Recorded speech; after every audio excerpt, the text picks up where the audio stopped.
Hello everyone, কি অবস্থা সবার? আশা করি সবাই অনেক অনেক ভালো আছো। সবাইকে স্বাগতম মেকানিক্স এর দ্বিতীয় লেকচারে। তো প্রথম লেকচারে হচ্ছে আমরা মোটামুটি বেসিক আলোচনাটা করেছিলাম। আমরা পড়েছিলাম বেগ কি জিনিস, দেন হচ্ছে সরণ, সিম্পল হারমোনিক মোশন শিখেছিলাম, হুকের সূত্র পড়েছিলাম। আজকে হচ্ছে দ্বিতীয় লেকচার আমরা উপপাদ্য এক ধাপে ধাপে সমাধান করার চেষ্টা করব। তো উপপাদ্য একে বলা হচ্ছে একটি বস্তুকণা এ বিন্দুতে স্থির অবস্থায় আছে। আচ্ছা, তো আমি চিত্রটা আগে থেকে এঁকে নিয়েছি।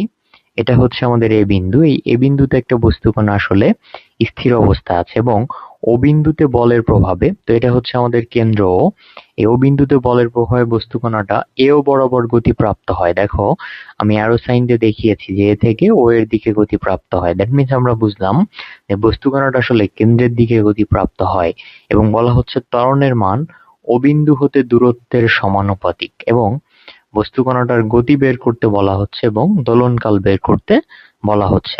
তো আমরা প্রথমে একটা কাজ করি, আমরা প্রথমে ধরে নিই যে কেন্দ্র ও থেকে আমাদের যে কোনো বিন্দু পি, এটার দূরত্ব হচ্ছে এক্স এবং কেন্দ্র ও থেকে আমাদের যে বিন্দু আছে এ, এটার দূরত্ব আমরা ধরে নিই হচ্ছে এ। তো এই দুইটা জিনিস আমরা একটু ধরে নিলাম। এখন বলা হচ্ছে ত্বরণের মান। তো ত্বরণকে আমরা কি দিয়ে প্রকাশ করি? ত্বরণ হচ্ছে মূলত d square x d t square. তো এই ত্বরণ হচ্ছে সমানুপাতিক। কার সমানুপাতিক? ও বিন্দু থেকে দূরত্বের সমানুপাতিক। তো দূরত্ব হচ্ছে এক্স, এখানে একটা মাইনাস সাইন হবে কারণ কেন্দ্রের দিকে আকর্ষিত। ওকে, তো এখন আমরা সমানুপাতিক চিহ্ন যদি উঠাইতে চাই তাহলে কি করতে হবে? সমানুপাতিক উঠাই দিলে একটা সমানুপাতিক ধ্রুবক নিয়ে আসতে হবে, তাই না? আচ্ছা, তাহলে d square x d t square সমান মাইনাস মিউ এক্স। তো আমাদের সমানুপাতিক ধ্রুবকটা হচ্ছে মিউ। এখন আমরা একটা কাজ করি, সেটা হচ্ছে আমরা উভয় পক্ষে 2dx dt গুণ করে দিই। তাহলে 2dx dt আর হচ্ছে এখানে থাকে d square x dt square. তাহলে এটা সমান হবে মাইনাস 2 মিউ। আমরা গুণ করেছিলাম dx dt, 2dx dt, আর এখানে হচ্ছে x। সবসময়ের জন্য এই 2dx dt গুণ করার পরে চলকটা আমরা ডানে রাখার চেষ্টা করব dx dt এর, কেমন? আচ্ছা, এখন বামে যে জিনিসটা আছে এটাকে লেখা যায় ddt of dx dt তার হোল স্কয়ার। তো এটা কিভাবে লেখা যায়? দেখো, dx dt তার হোল স্কয়ার মানে এটা x to the power n এর সূত্রে পড়ে গিয়েছে, যেখানে n হচ্ছে 2। তো x to the power n এর সূত্র হচ্ছে n টা আগে চলে আসে। দেখো উপরের লাইনে 2 টা আগে আছে। এরপরে হচ্ছে আমরা ওই x টাকে রেখে দিব, তার পাওয়ার 1 কমে যাবে। তো আমার x মানে হচ্ছে dx dt, যেটা আমি রেখে দিয়েছি, এবং তার পাওয়ার 2 থেকে 1 কমে গিয়ে দেখো dx dt এর পাওয়ার কিন্তু এখানে একই আছে। ওকে, এরপর যাকে x ধরেছিলাম সে x না হলে আরেকবার ডিফারেন্সিয়েট করতে হয়। তো আমরা ডিফারেন্সিয়েট করতেছিলাম t এর রেসপেক্টে, করতেছিলাম কাকে? dx dt। এখন dx dt তো আর t না, তাই না? আচ্ছা, তাহলে একে আরেকবার ডিফারেন্সিয়েট করলে আমরা পাবো d square x dt square. তো আশা করি কিভাবে এটা লেখা যায় বুঝতে পেরেছো। আর রাইট হ্যান্ড সাইডে কি লেখা যায়? রাইট হ্যান্ড সাইডে যেটা করবা তোমরা, ধ্রুবক পদ বাদ দিয়ে, আমি আবার বলছি, ধ্রুবক পদ বাদ দিয়ে লিখবা হচ্ছে dt, এরপরে যে চলকটা থাকবে তার ইন্টিগ্রাল করলে যা হয় সেটা বসাই দেবা। তাহলে x কে ইন্টিগ্রাল করলে আসে x স্কয়ার বাই 2। কিভাবে? ওই যে integral x to the power n এর সূত্রে পড়ছে। তো এটা সূত্রটা কি ছিল? সূত্রটা ছিল মূলত x to the power n plus 1 divided by হচ্ছে n প্লাস 1। ওকে, তো আমাদের এখানে ছিল হচ্ছে x এর power 1, that means x to the power n plus 1 মানে x এর পাওয়ার 1 আর 1 হচ্ছে 2, আর নিচে হচ্ছে n প্লাস 1, তার মানে 1 আর 1 যোগ করলে আসলে 2ই হয়। এখন আমরা হচ্ছে ইন্টিগ্রাল করব উভয় পক্ষে। দেখো, integral dt of dx dt whole square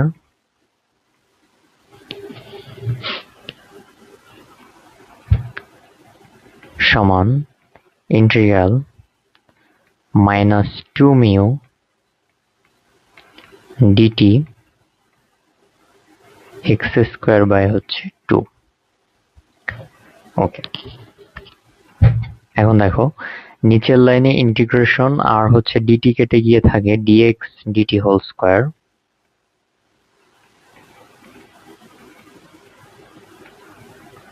right hand সাইডে ধ্রুবক -2 মিউ থেকে যায় আর ইন্টিগ্রাল আর হচ্ছে ডিটি চলে যেয়ে থাকে হচ্ছে x square by 2।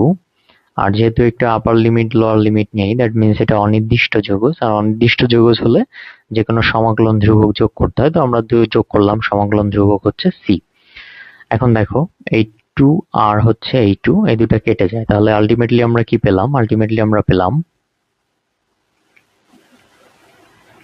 dx dt whole square সমান minus mu x square plus হচ্ছে সি। তো এটা হচ্ছে আমরা 1 নং সমীকরণ দিয়ে দিতে পারি। এখন আমাদের বলা হচ্ছিল এ বিন্দুতে বস্তু স্থির আছে এবং কেন্দ্র থেকে আমরা জানি ও বিন্দুর কেন্দ্র থেকে হচ্ছে এ বিন্দুর দূরত্ব ছিল স্মল এ। তার মানে যখন দূরত্ব x সমান হবে a, তখন আমাদের বেগ ফি সমান হয়ে যাবে 0। এখন বেগ ফি মানে আবার কি? বেগ ফি মানে হচ্ছে আবার dx dt। আমরা প্রথম লেকচারে এটা কিন্তু শিখে এসেছি। তাহলে আমরা ওই বিন্দুতে যদি বেগটা 0 বসাই, তাহলে 1 নং সমীকরণ থেকে পাই dx dt মানে হচ্ছে 0, তার উপর স্কয়ার মানেও 0, মাইনাস মিউ আর x মানে তো a, কারণ হচ্ছে আমরা দেখলাম ও এর দূরত্ব হচ্ছে a, প্লাস হচ্ছে c। তাহলে এখান থেকে c এর মানটা আমরা পেয়ে যাচ্ছি মিউ a স্কয়ার। হ্যাঁ, এখন c এর এই মানটা আমরা যদি 1 নং এ বসাই, তাহলে আমরা পেয়ে যাব dx dt হোল স্কয়ার সমান minus mu x square plus mu এ স্কয়ার। তাহলে এখান থেকে যদি আমরা মিউ কমন নিই, তাহলে পেয়ে যাব এ স্কয়ার মাইনাস এক্স স্কয়ার। এখন আমরা স্কয়ারটাকে ওই পাশে যদি নিয়ে যাই, তাহলে এখানে থাকে d square x dx dt সমান root over mu into root over a square minus x square. এখন রুট যেহেতু করেছি তাহলে প্লাস মাইনাস দেওয়া উচিত, বাট আমরা শুধু মাইনাস দিব, কারণ হচ্ছে কেন্দ্রের দিকে আকর্ষিত আছে বস্তুটা। ওকে, এখন আমরা ভ্যারিয়েবল সেপারেশন করব বা চলক পৃথকীকরণ করব। তো দেখো dx আর এই অংশটুকুতে আমার x আছে, তাহলে আমরা লিখতে পারি dx divided by root over a square minus x square, আর এই পাশে dt যদি আমরা আর গুণন করি তাহলে minus root mu into dt। Okay, এখন আমরা একটা কাজ করি, এই মাইনাসটা এই পাশে নিয়ে আসি, কারণ আমরা cos দিয়ে মূলত করব। তো এখন যদি আমরা ইন্টিগ্রাল করে দিই,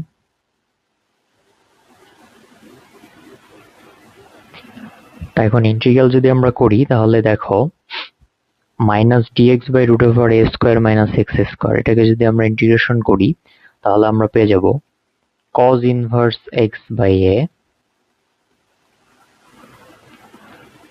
আর এর সাথে একটা ধ্রুবক যোগ হবে যেহেতু অনির্দিষ্ট যৌগজ, আর রুট মিউ তো ধ্রুবক ওর মতো থাকলো, আর ইন্টিগ্রেশন ডিটি করলে আসলে আমরা পেয়ে যাব টি। এটা হচ্ছে আমাদের 2 নং সমীকরণ। এখন সময় যখন 0 ছিল,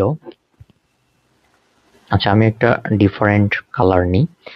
যখন আমাদের সময় t সমান 0 ছিল, তখন আমাদের দূরত্ব x সমান ছিল a। কি করে বুঝলেন? ওই যে শুরুতে হচ্ছে বস্তু স্থির ছিল এবং এই বিন্দুতে ছিল, তো আমরা জানি ও এর দূরত্ব হচ্ছে, দ্যাট মিনস x সমান হচ্ছে a। এখন এই মানগুলো যদি আমরা 2 নং সমীকরণে বসাই, তাহলে আমরা পেয়ে যাব cos ইনভার্স x মানে হচ্ছে a, আবার নিচেও আছে হচ্ছে a প্লাস c1 সমান, আমরা কিন্তু এটা 2 নং সমীকরণে বসিয়েছি মানগুলো, রুট মিউ ইন্টু টি, টি মানে হচ্ছে 0, তাহলে রাইট হ্যান্ড সাইডটা হয়ে গেল 0। এখন cos inverse a by a মানে cos ইনভার্স 1, আর cos ইনভার্স 1 মানে cos 0 ডিগ্রি প্লাস c1 সমান 0। তাহলে এখান থেকে আমরা c1 এর মানটা পেয়ে গেলাম হচ্ছে 0। এখন c1 এর মান যদি 2 নং এ বসিয়ে দিই আমরা, তাহলে পেয়ে যাব cos inverse x by a plus হচ্ছে 0 সমান হচ্ছে রুট মিউ ইন্টু টি। তো এখান থেকে আমরা লিখতে পারি এক্স বাই এ সমান কস রুট মিউ টি। এখন যদি আর গুণন করে দিই তাহলে আমরা পেয়ে যাব এক্স সমান এ কস রুট মিউ টি। তো দেখো এক্স হচ্ছে আমাদের বস্তু কণার সরণ ছিল এবং আমরা আসলে বস্তু কণার গতির সমীকরণটা পেয়ে গিয়েছি। সেটা হচ্ছে এক্স সমান এ কস রুট মিউ টি। তো আমাদের একটা অংশের অ্যান্সার হয়ে গিয়েছে এবং দ্বিতীয় অংশ আমাদের কি বলেছিল বলতো? দ্বিতীয় অংশ আমাদের বলেছিল দোলনকাল নির্ণয় করো। আচ্ছা, তো আমাদের এখন আসলে দোলনকাল নির্ণয় করতে হবে। দোলনকাল নির্ণয় করার জন্য আগে একটা জিনিস আমাদের বুঝতে হবে ভালো করে, সেটা হচ্ছে এটা যেহেতু একটা সরল দোলন গতি সম্পূর্ণ বস্তু কণা, তাহলে বস্তুটা আসলে এ থেকে ওতে যাবে, ও থেকে এ প্রাইমে যাবে, এ প্রাইম থেকে আবার ওতে আসবে, ও থেকে হচ্ছে আবার এতে যাবে এবং একটা পূর্ণ দোলন সম্পন্ন হবে। তার মানে এ থেকে কেন্দ্র ওতে গেলে হচ্ছে আমাদের টোটাল দোলনের 1/4 সম্পন্ন হয়। আবার ও থেকে এ প্রাইমে পৌঁছালে অর্ধেক সম্পন্ন হয়। তাহলে আমরা বলতে পারি আমরা যদি এ থেকে কেন্দ্র ওতে পৌঁছানোর সময়টা বের করি, ওই সময়কে 4 দিয়ে গুণ করি, তাহলে হচ্ছে আমরা টোটাল দোলনকালটা পেয়ে যাব। কেন? কারণ এ থেকে ওতে পৌঁছানো মানে হচ্ছে টোটাল দোলনকালের 1/4 সময়ে পাওয়া। তাহলে 4 দিয়ে গুণ করলে নিশ্চয়ই আমরা টোটাল দোলনকালটা পেয়ে যাব। তো আমরা সেটা একটু বের করার চেষ্টা করি। ওকে, তো আমরা দ্বিতীয় অংশ সমাধানটা করতেছি এখন। তো একটা দ্বিতীয় কালার নিয়ে নিই, তৃতীয় কালার আসলে। তো আমরা কি পেয়েছি? আমরা পেয়েছি এক্স সমান এ কস রুট মিউ টি। এখন এক্স সমান যদি 0 হয়, এক্স সমান 0 মানে বস্তু কণাটা আসলে এ থেকে কেন্দ্রে পৌঁছায় গিয়েছে, তো কেন্দ্রে তো এক্স এর মান 0ই হবে। ওকে, তাহলে আমরা কি পাবো? 0 সমান এ কস রুট মিউ টি। তাহলে আমরা একবারে লিখতে পারি এ কে এই পাশে নিয়ে আসলেও 0 হয়ে যাবে, তাহলে কস রুট মিউ টি সমান পেয়ে যাব 0। তাহলে রুট মিউ টি সমান cos ইনভার্স 0। আর cos ইনভার্স 0 মানে কত? আমরা জানি cos 90 ডিগ্রি হচ্ছে 0, তার মানে এখান থেকে আমরা পাবো π/2। তাহলে t সমান কত পেয়ে যাব আমরা? উপরে থাকছে পাই আর নিচে থাকছে হচ্ছে 2 রুট মিউ। তাহলে দেখো t টা আমরা পেয়ে গেলাম। এই t এর পরিচয়টা কি? এটি এর পরিচয় আমরা একটু আগেই বলেছি, এ থেকে কেন্দ্র ওতে পৌঁছানোর সময়। তাহলে একে আমরা কত দিয়ে গুণ করলে দোলনকাল পাবো? 4 দিয়ে গুণ করলে। দোলনকালকে ক্যাপিটাল টি দিয়ে প্রকাশ করা হয়, তাহলে 4t। তাহলে 4 গুণন টি, টি মানে হচ্ছে π/2 রুট মিউ। তো দেখো 2 দিয়ে 4 কে কাটাকাটি করলে থাকে 2, তাহলে আলটিমেটলি আমরা পেলাম উপরে থাকলো 2π আর নিচে থাকলো হচ্ছে রুট মিউ। তাহলে এটা হচ্ছে মূলত আমাদের দোলনকাল। তাহলে আমরা দুইটা অ্যান্সারই পেয়ে গিয়েছি আসলে।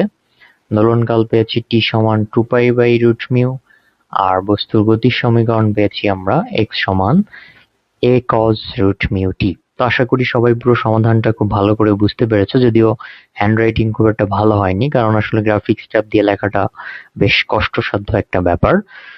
তো যাই হোক, তারপরেও কারো যদি কোথাও বুঝতে সমস্যা হয়ে থাকে তাহলে অবশ্যই কমেন্ট বক্সে জানাতে পারো। তো আজকে এই পর্যন্তই, দেখা হবে নতুন কোনো ভিডিওতে। ততক্ষণ সবাই ভালো থাকো।